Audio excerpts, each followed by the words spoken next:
What's up, guys? I'm here with a verdict for Tom Clancy's Splinter Cell Conviction for the Xbox 360. There is also a PC version coming out on April 27th, so both versions will be about the same. So let's just get right into it here. Uh, Conviction is the fifth installment of the Splinter Cell series, and this one picks up a few years after Double Agent, where Sam Fisher has lost his daughter and is trying to, it starts off with him trying to figure out what happened to her, who killed her.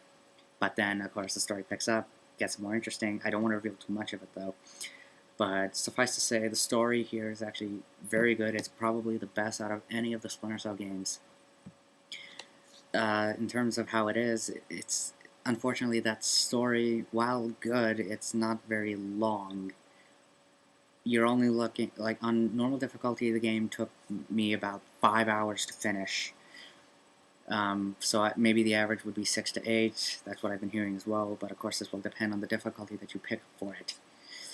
In terms of how it plays, it still plays like your standard Splinter Cell, but they have made a couple of alterations for it.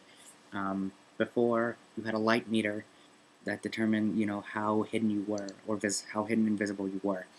They got rid of that.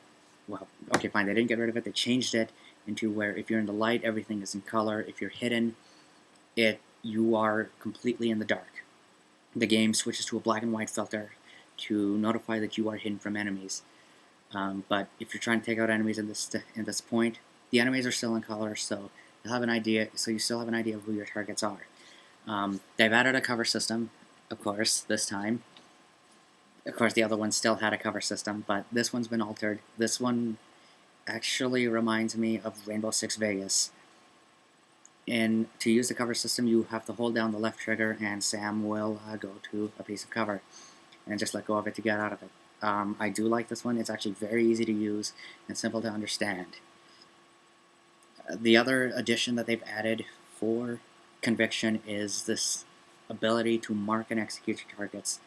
Basically, what this is it allows Sam Fisher to, mark targets. You do this by pressing the right bumper over the ones you want to hit, and just press the Y button to execute within range. It's easy to tell when it's in range, though, so if the marker's red, that means it's a guaranteed hit. If it's gray, Fisher won't be able to hit it, but you cannot use this forever. The catch is, in order to use your mark and execute, you have to melee kill someone, or another way that works is if you take them as a human shield. It's worked both ways for me. I've heard for some that the human shield doesn't work, so I don't know what's up with that. But this mark and execute thing is actually very simple, easy to understand, and it actually is a lot of fun. It does make planning a bit more interesting. So, like, for instance, you're on a pipe, and you mark these 4 targets here, and there's one guy under here. You can just do a death from above, press the Y button, and take out the other 4 targets like that, instead of having to, do them one by one. But you can do that if you want. The game seems to move a bit faster this time, like in terms of animations and speed, so it's like constantly on the go, non-stop.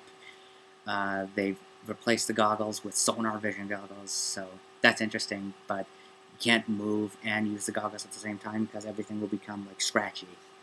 Another thing is that they've added is the ability, it's like a silhouette thing, so if you move from one spot to another, it may leave a little silhouette, so that's where the enemies know where your last position is, so they will fire at that point for a certain period of time until the silhouette disappears.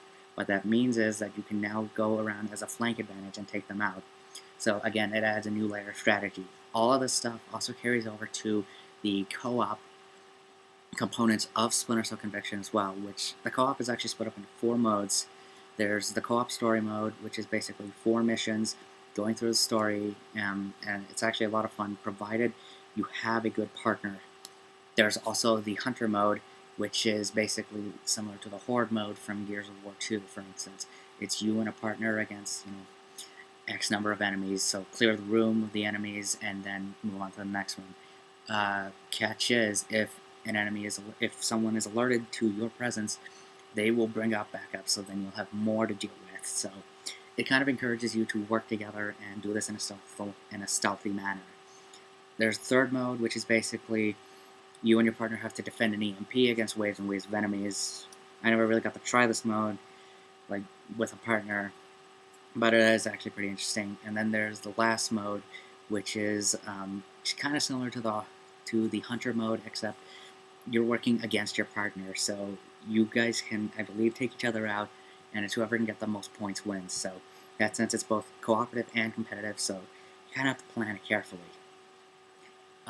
All of the hunter and the EMP mode is available for both split screen, is available for like in your deniable ops mode, and all four modes can be played online via Xbox Live.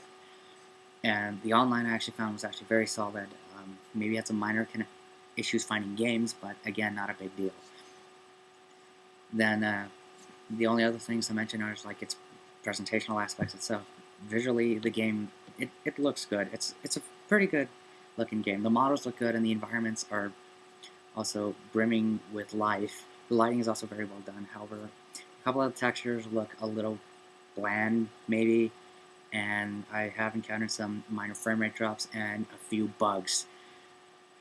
The most consistent one I've had, which happened a couple of times, is I've had Fisher fall through the environment. I know it sounds odd, but it has happened. If I had video footage, I would show you, but I don't. That's the only other thing I can say about it. The camera itself is also very good. It it did kind of bug up on me in a few spots, but again, it's just a minor thing. In terms of sound design, the game still sounds good. Effects are nice, environmental and ambience. The voice work is also well done. Michael Ironside reprises as well as Sam Fisher, and he still sounds like a badass, in my opinion. This is like this. He nails Fisher here in this. Music, on the other hand, while good, it is odd in a couple spots, like heavy bass. It's like, would you really expect that during a stealth game? But then again, I'm probably just being a cynic on this. I still like the music. But I do think it's a bit on this type. So, I mean, overall, I think Conviction is a good Splinter Cell game. If you're new to the franchise, this is actually a very good starting point for you. If you've played any of the other Splinter Cells, you might miss some of the features that they've kind of taken out, to make it more accessible, I think. But it's still a confident game. It's actually as I said, one of my favorite games, and my top three Splinter Cell, one of my top three Splinter Cell games, and perhaps Tom Clancy games in general. By all means, go pick this up. I don't think you'll be disappointed with it at all.